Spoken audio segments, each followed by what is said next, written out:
Growing efficient brains, Slayton, Marx. The milestones.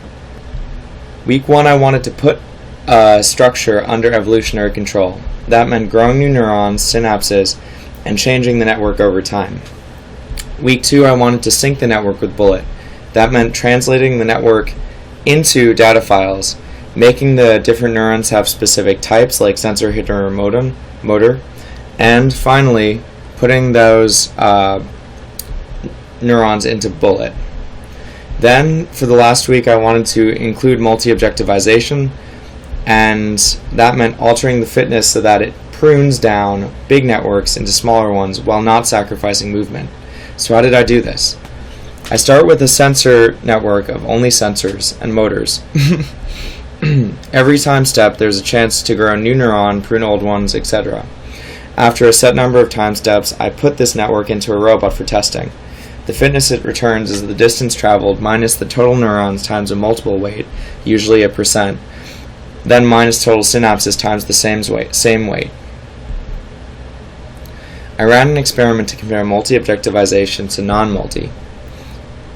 So this is these two. I used 10 seeds and ran them through the program twice for 200 generations, once with multi-objectivization and the other without. So what did I find? This is the fitness of the multi, not too telling.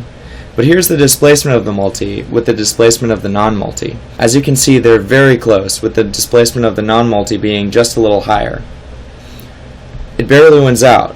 However, the readout of the experiment is as follows. The highest distance traveled was actually for the multi-objectivized. So what gives? Well, it turns out the multi-objectivized was able to have an outlier, something that had significantly better performance than everything else, including all of the runs of the non-multi. This is in addition to the fact that the neurons in the non-multi and the neurons and synapses of the multi-networks were on average less than half the neurons and synapses of the multi-networks. So, challenges.